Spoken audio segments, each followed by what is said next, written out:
لیکن اس جنگ میں، اس موقع پہ، اس جہاد میں شریک ہونے کی وجہ سے سارے گناہ مغفرت اللہ تعالیٰ کی طرف سے، کہ مشن بہت بڑا ہے۔ اسی طرح غزوہ ہند کے حوالے سے فرمایا جو بھی ہمارے کانفلکٹ ہیں پاکستان بننے کے بعد، چاہے وہ 1948 کی کشمیر کی جنگ ہو، چاہے ہمارا 65 کی وار ہو، چاہے 62 کا رن آف کچھ کا مارکا ہو، چاہے 71 میں ہمارا کرائسس ہو، پھر کارگل کا کانفلکٹ ہو، پھر آندھا آنے لائن آف کنٹرول کی جھڑپیں ہوں، ایوری تھنگ ہو رہا ہے، یہ غزوہ ہند کی تیاری ہے۔ اس میں شریک ہونا، اس میں اجر حاصل، علماء کی تو یہ بھی رائے ہے کہ ہندوستان سے ہر جنگ کرنا غزوہ ہند کا اجر رکھتی ہے۔ Every engagement with the Indians, with the ہندو زائنسٹ، کیونکہ یہ ایونٹس ایکچولی اسی طرف رہیں، تو ہمارے وہ تمام سپاہی اور فوجی جو لائن آف کنٹرول پہ آج کھڑے ہیں وہ غزوہ ہند میں شریک ہیں۔ ہمارے وہ تمام سولجرز جو تمام ہمارے F-16 فائٹر پائلٹ، ہمارے وہ سب مرینز کے ہمارے کرو اگسٹا 90B کے جو پیٹرولنگ کر رہے ہیں انڈیا کے خلاف، وہ غزوہ ہند میں شریک ہیں۔ وہ تیاری کر رہے ہیں اس بڑے کانفلکٹ کے لیے، اس بڑے شو ڈاؤن کے لیے جس نے آنا ہے۔ اس غیر خوش نصیبی کو تو دیکھو کہ جو اس پاکستان کے نصیب میں دے دی گئی ہے اور ہماری آرم فورسز کو دے دی گئی ہے، اور یہ کوئی چھوٹی بات نہیں ہے۔ اس آرم فورسز سے اللہ کتنا بڑا کام لینے جائے گا۔ وجہ ہم آپ کو ایک واقعہ اور سناتے ہیں۔ دیکھیے، اس سے پہلے ممتاز مفتی الک نگری میں تو اس طرح کے، الک نگری میں تو ممتاز مفتی نے کمال ہی کر دیا ہے۔ مطلب وہ ایک ایسی دنیا کو، ممتاز مفتی کی ڈیوٹی کچھ لگی تھی، یہ کچھ 4-5 دوست تھے، اشفاق احمد صاحب تھے، قدرت اللہ شہاب تھے، ممتاز مفتی تھے، واصف علی واصف تھے، ابن انشا تھے۔ صحیح۔ اس میں ابن انشا تو چپ رہے، وہ تو انشا جی اٹھو اب کوچ کرو، اس شہر میں جی کو لگانا کیا پہ، انہوں نے اپنا آپ کو چھپا گئے، بالکل تھے بڑے ہوشیار لیکن چھپا گئے۔ لیکن ممتاز مفتی، اشفاق احمد اور قدرت اللہ شہاب اور ان کے ساتھ جو خاتون ہے بانو قدسیہ، یہ رازدار لوگ ہیں، پر اسرار لوگ ہیں، ان کی ڈیوٹیاں لگی ہیں۔ اس میں سے سارے گزر چکے ہیں، بانو قدسیہ باقی ہیں، اللہ انہیں سلامت رکھے، آمین۔ اور یہ رازدار لوگ اللہ تعالیٰ کے ان رازوں کو امپلیمنٹ بھی کرتے تھے، بیان بھی کرتے تھے۔ قدرت اللہ شہاب کی اتنی بڑی ڈیوٹی تھی، اشفاق احمد صاحب کی عزت کون نہیں جانتا اس معاشرے میں۔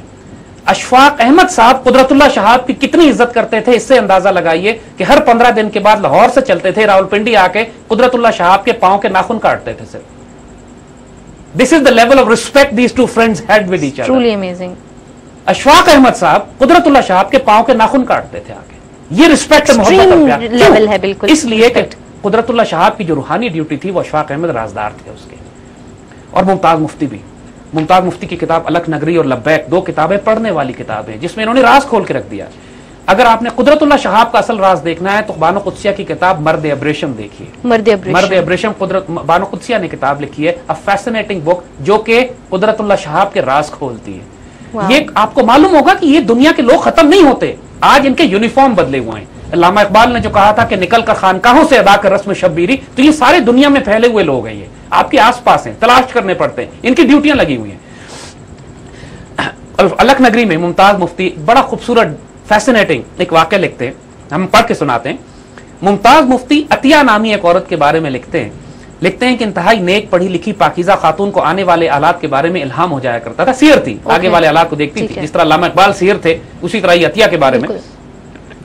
ایک دن عطیہ بڑے موڈ میں تھی، کہنے لگی کہ پورے آسمانوں پہ چراغاں ہیں، خوشیاں منائی چلی جا رہی ہیں، پھولوں کی پتیاں نچھاور ہو رہی ہیں، اور مسلمانوں کی عروج و ترقی کا دور شروع ہو چکا ہے۔ اور یہ دور، یہ بات جو کر رہی ہیں 1971 سے پہلے کا ہے، یعنی یہ واقعہ جو لکھا گیا ہے 71 سے پہلے کا ہے۔ اسلام کی نشأت ثانیہ کا دور ہونے والا ہے، عرش اور فرش ایک دوسرے کے قریب آ جائیں گے، پاکستان اس دور کا گہوارہ ہوگا، مرکز پاکستان بنے گا۔ عطیہ کہتی ہیں کہ میں دیکھ رہی ہوں کہ صدر پاکستان کی کرسی خالی پڑی ہے اور وہاں ایک کالا جھنڈا لگا ہوا ہے، جو شخص اس کی جگہ لے گا وہ بہت سخت گیر آدمی ہوگا، اس کی داڑھی ہے، آنکھیں سبز ہیں، میں دیکھ رہی ہوں کہ خونی جنگ ہوگی، ایسٹ پاکستان ہمارے ہاتھ سے نکل جائے گا، کشمیر ہمیں مل جائے گا، پاکستان کے علاقے میں وسعت ہوگی، ہم دہلی پر قابض ہو جائیں گے۔ پھر عطیہ کہتی ہیں کہ نشأت ثانیہ کی بات تو ہو کر رہے گی، آج ہو یا 40 سال بعد ہو، پاکستان اس عروج کا مرکز ہے۔ الک نگری میں ممتاز مفتی اس پورے گفتگو کو کوٹ کرتے ہیں۔ صحیح۔ اور دین اگین ایک واقعہ اسی حوالے سے ممتاز مفتی اور قدرت اللہ شہاب کا، جو ممتاز مفتی اگین کوٹ کرتے ہیں کہ ایک مرتبہ قدرت اللہ شہاب کو ہالینڈ پوسٹ کر دیا گیا تھا ایز این ایمبیسڈر۔ تو ہالینڈ سے جب واپس آتے ہیں تو ممتاز مفتی سے کہتے ہیں کہ حضرت اسلام آباد کے پاس حضرت بری امام کے مزار پر ہم نے فاتحہ پڑھنے کے لیے جانا ہے۔ تو ممتاز مفتی حیران ہو کے پوچھتے ہیں کہ پہلے تو یہاں کبھی نہیں گئے، کیا راز ہے؟ کہنے لگے کہ میں نے ہالینڈ کی لائبریری میں ایک کتاب دیکھی جو حضرت بری امام کے بارے میں لکھی ہوئی یا ان کے اوپر لکھی ہے، انہوں نے لکھی ہوئی ہے، صحیح. ایک ہاتھ سے لکھا ہوا ہینڈ ریٹن مخطوطہ ہے، ہینڈ ریٹن مینuscript، جس میں حضرت بری امام نے یہ فرمایا تھا کہ جس جگہ ہم اپنا مرکز بنا رہے ہیں یہاں پر آنے والے وقتوں میں ایک بہت